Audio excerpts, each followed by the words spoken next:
안녕하십니까. 조세 전문 변호사 고성치입니다. 오늘은 2021년 4월 13일 화요일입니다. 어제 비가 오고 난 뒤로 오늘 날씨가 너무 쾌청하고 좋습니다. 공기가 상큼합니다. 이런 공기를 마시면서 등산을 하면요, 산삼 한 뿌리를 먹은 효과가 있다고 저는 항상 생각을 합니다. 저는 고시 공부할 때 눈 온 당일날 그리고 비 온 그 다음날 이거는 항상 놓치지 않고 등산을 했습니다. 산으로 갔죠. 그 효과를 제가 분명히 알고 있습니다. 오늘 이렇게 게놈, 그 게놈에 대해서 권위자 글을 봤더니 우리가 이제 20년 이후만 되면 암이라는 게 다 극복이 된다. 암이라는 유전자가 따로 있는 게 아니다 이겁니다. 우리 세포가 어떤 원인에 의해서 변형이 돼 가지고 뒤틀린 거예요. 뒤틀리다 보니까 그게 이제 암으로 되는 것이다. 약한 부분이 폐면 폐암으로 가는 거고, 다른 부분이면 다른 거 간으로 가면 간으로 가는 거고, 그리고 그게 이제 자꾸 악화가 돼 가지고 다른 쪽으로 이렇게 세포를 넓혀가는 거죠. 그러니까 전이가 된다라는 겁니다. 그런데 이제 그런 것이 다 극복이 된다라고 합니다. 그러니까 우리가 200세 시대가 온다라고 합니다. 그러니까 뭐든지 괜찮다. 이게 그분의 모토랍니다. 어차피 200년 사는데 라고 합니다.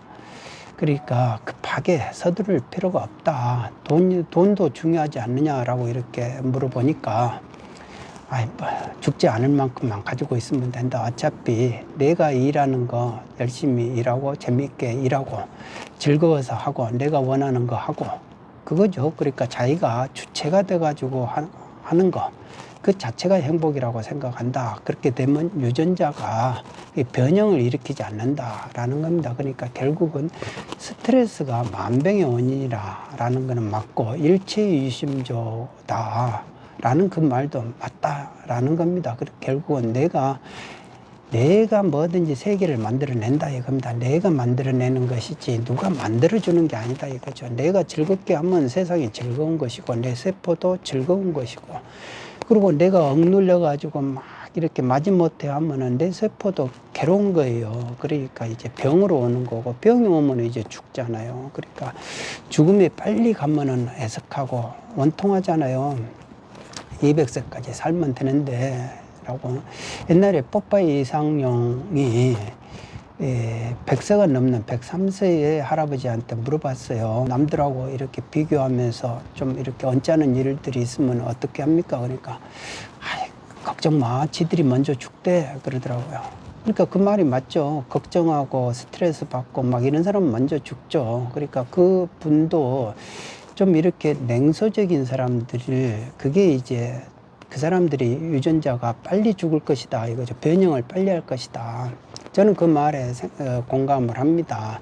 이 세포가요, 제가 이제 젊었을 때 이렇게 기도 같은 거를 좀 하고 있을 때는 이 파장에 상당히 민감했거든요. 그러니까 사람의 말에도 파장이 있습니다. 그런데 그 말에가 전부 다가 그 마음이 담겨 있어요. 그러니까 거짓말하는 파장이 있고 험담하는 파장이 있고 그러니까 막 공격하는 파장이 있고 그러잖아요. 그리고 두 마음 가지고 쓰는 파장이 있고 그런 게 다 들린다 이거예요. 그러니까 그게 이제 우리가 50이 넘으면 험담을 하면 안 된다. 왜냐하면 젊었을 때 험담 같은 거는 견딜 수가 있고 또 할 수도 있지만은 그 세포가 그거를 너무 싫어한다 이거예요. 그 파장을 자기가 분명히 그걸 하면서도 그 파장이 자기 세포에 간다 이거예요. 그러니까 누워서 침 뱉기라는 게 바로 그런 것이다. 저 기분 나빠가지고 저 상대한테 험담을 하고 공격을 하고 막 냉소를 퍼붓는데 결국은 그 파장이 자기한테 간다고 자기 세포한테 가는 거예요. 침을 뱉었는데 허공에다 뱉은 것이 자기 얼굴에 가지 누워서 침 뱉기라는 말이 바로 그거다라는 겁니다.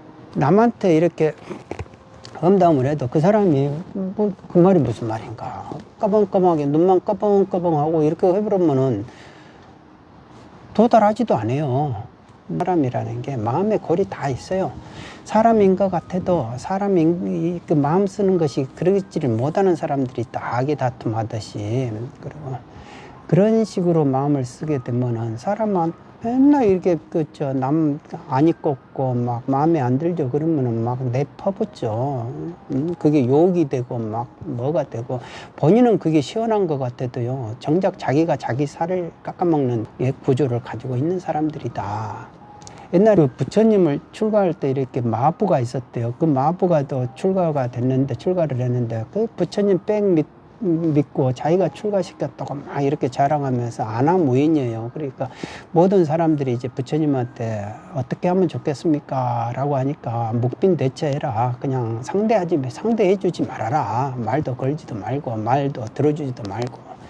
그러니까 이제 자기가 사람들이 다 대하는 태도가 이상하니까 그거를 이제 나중에서야 깨닫고 그래서 이제 참여를 했다고 그럽니다.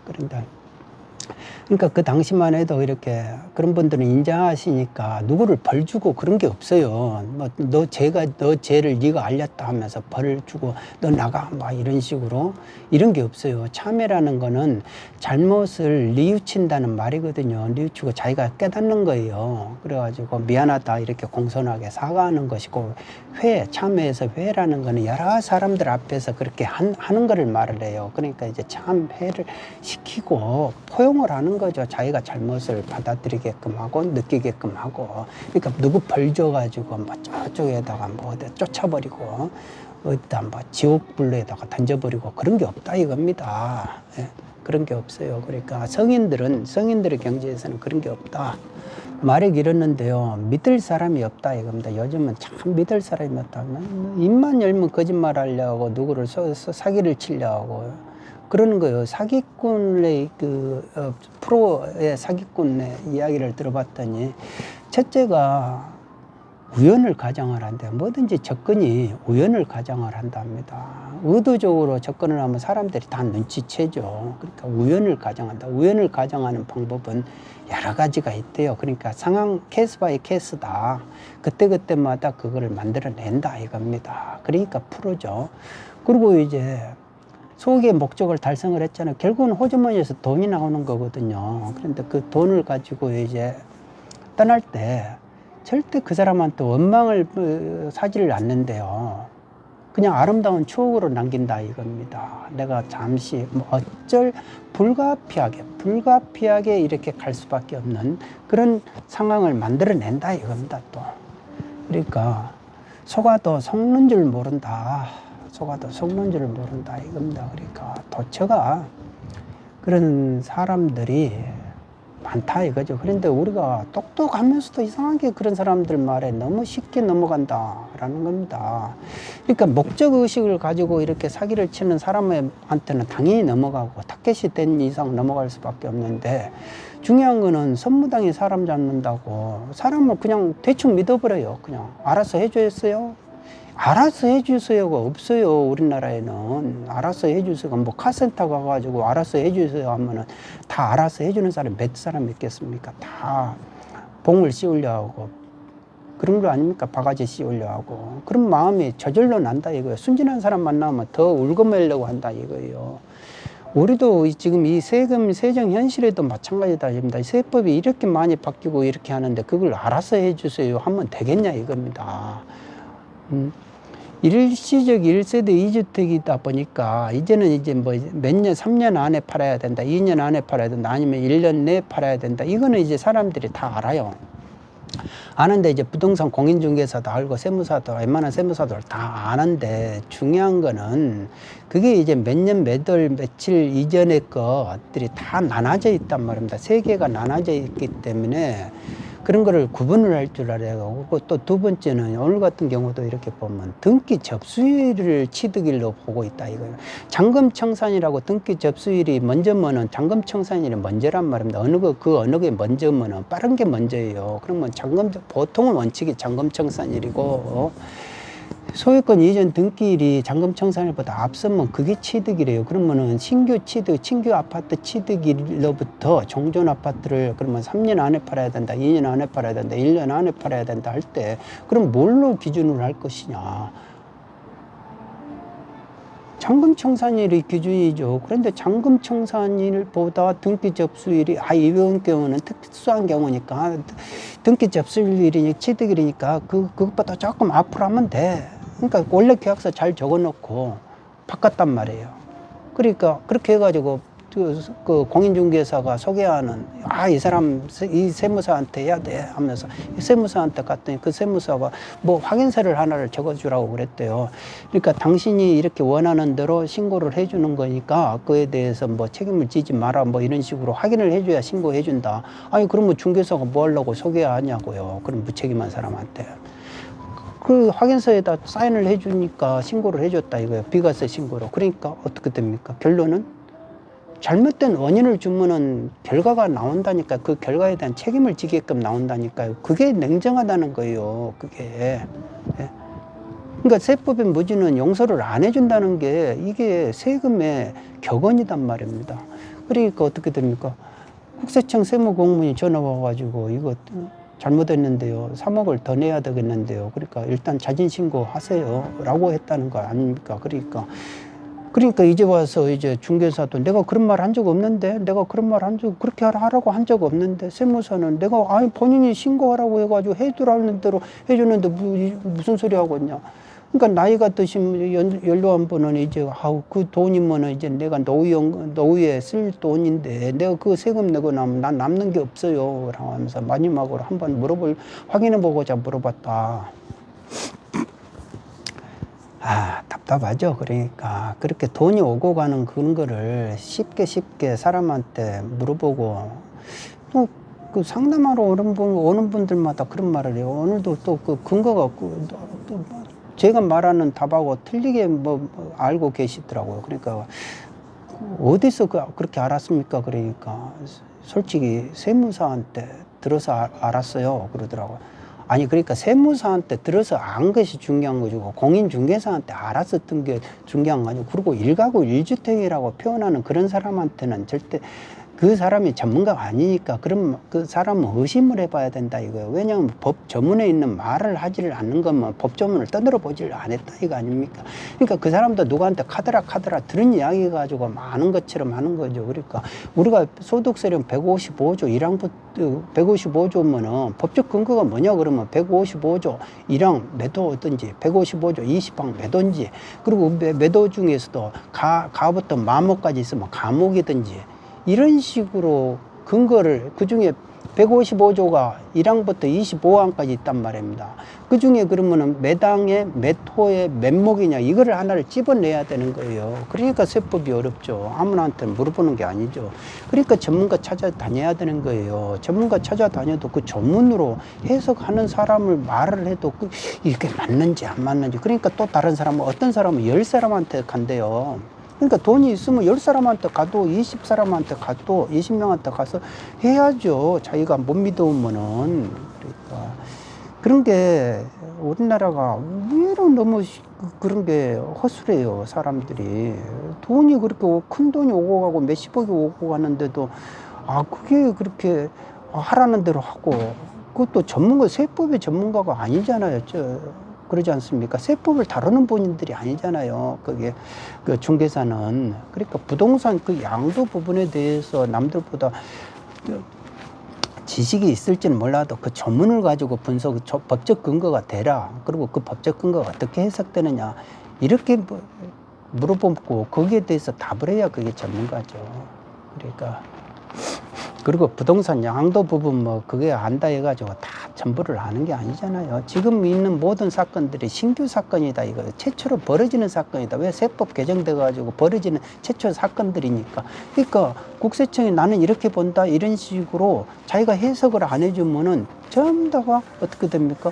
납세자가 불복해 가지고 이제 개념 정리해야 되는 거예요. 소송까지 가가지고. 그러니까 그래서 웬만하면 국세청하고 부딪히지 않는 방법을 먼저 쓰고 보수적으로 쓰고 그래도 이제 부딪혔으면은 그것도 이제 불복하는 수밖에 없다라는 겁니다. 이런 안타까운 일들이 많이 생깁니다. 우리나라 국민들이 참 그런 것 같아요. 그러니까 누구한테 엄청 두드러 맞았어요. 뒤지게 맞았단 말입니다. 뒤지게 맞은 사람한테 그러면 손해배상 해라 때린 사람한테. 그러니까 저 사람이 동네 사람이어가지고 인정상 자기가 뒤지게 두드러 맞아놓고도 그거를 인정상 그 손해배상을 못 한대요. 뭐를 못 한다고 하면 뭐 어떻게 할 겁니까? 그러니까 당하는 수밖에 없죠. 그러니까 우리나라 정서가 이렇게 좀 모순된 정서들을 가지고 있어요. 모순된, 좀 냉정하지도 못하고. 그러니까 과감할 때는 과감해야 되고 냉정할 때는 냉정하고 이성적으로 생각할 부분들이 분명히 있다. 우리가 너무 감성으로 이렇게 쏟아져 버리고 뭐 수하면은 믿음을 가지라면 믿음을 가지고 믿음 가지고 되는 게 아니라니까요. 그리고 내가 뭐든지 선하게 좋게 본다 해도 되는 게 아니다. 돈의 문제잖아요. 그러니까 세법의 무지는 용서를 못 받으니까 꼭 전문가한테 상담을 받으세요. 상담을 받으시고.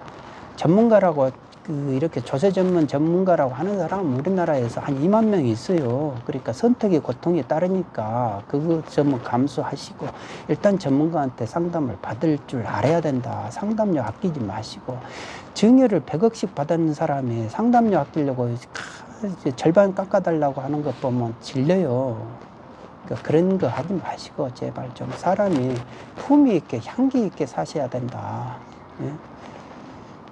좀 폼나게 사셔야 된다 이겁니다. 돈 같은 거 그 상담료 아껴하지 마시고 자꾸 상담 가는 길에 마실 가듯이 생맥주 한 잔 마실 돈은 있어도 상담 받을 돈이 없다 이러면 안 되죠. 그게 내 재산을 지키는 비결이다 이겁니다. 그러니까 전문가를 잘 만나시고 전문가 상담을 자꾸 받으시고 그리고 전문가도 제대로 잘 고르시고 자기 인연 맞는 사람 잘 고르셔가지고 사기 안 당하시고 그러시라 이거예요.